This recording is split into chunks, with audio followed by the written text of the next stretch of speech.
The question is the density of 2m aqueous solution of NaOH is 1.28 ग्राम पर centimetre cube. The density of molality of the solution is.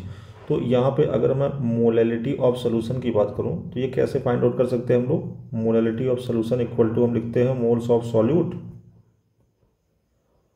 Upon weight of solvent, और जो ये weight of solvent consider करेंगे kilogram में होगा। अब देखो इसके लिए हमें मोलैरिटी दिया हुआ है 2m, तो मोलैरिटी 2m दिया हुआ है, एक्वस सोल्यूशन ऑफ NaOH है, तो इसका मतलब हम यहाँ से कंसीडर कर सकते हैं, हम लिख सकते हैं इसका बेसिक डेफिनेशन क्या होगा, 2 मोल ऑफ सॉल्यूट। सॉल्यूट के हमें 2 मोल दिए गए हैं, 2 moles of solute present in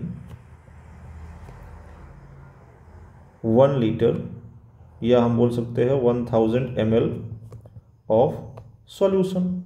ठीक है, तो इसके अकॉर्डिंग देखो सॉल्यूट का मोल तो मिल गया हमें यहाँ पे, अगर सॉल्वेंट का वेट मिल जाए तो क्लियर हो जाएगा। अच्छा, हम यहाँ से मास ऑफ सॉल्यूशन ये लिखेंगे क्या, equal to volume of solution into density of solution. Volume कितना दिया हुआ हमें यहाँ पे 1000 ml सॉल्यूशन का, और इनटू में डेंसिटी दिया है 1.28 ग्राम पर ml, तो ml से ml कैंसिल हो जाएगा, ये आ जाएगा 1280 ग्राम। ये मास सॉल्यूशन का हो गया। अब यहाँ से हम मास ऑफ सॉल्यूट अगर कैलकुलेट कर लें, और सॉल्यूट का मास बताओ कैसे कैलकुलेट करेंगे, यानी हम बात कर रहे हैं NaOH के मास की, तो मोल इंटू में मोलर मास।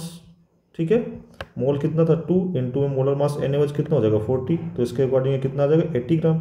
ठीक है, तो अब हम यहाँ से लिख सकते हैं mass of solution equal to mass of solute plus mass of solvent. हमें क्या चाहिए, सॉल्वेंट का मास, तो सॉल्यूशन का मास कितना आया था 1280 इक्वल टू सॉल्यूट का कितना आया था 80 और प्लस मास ऑफ सॉल्वेंट।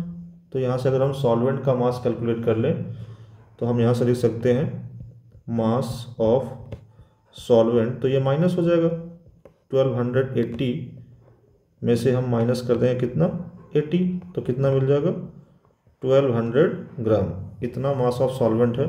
ठीक है, लेकिन ये ग्राम में दिया हुआ है, तो 1200 ग्राम जो दिया हुआ है यहाँ पे रखते हैं, ये 1200 ग्राम को डिवाइड करते हैं कितने से, हम यहाँ पर 1000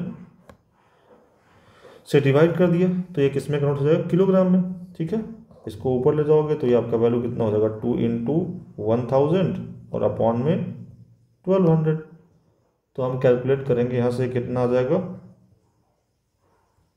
2000 एंड अपॉन 1200, तो आंसर आपका आ जाएगा अप्रॉक्सीमेटली 1.67 m।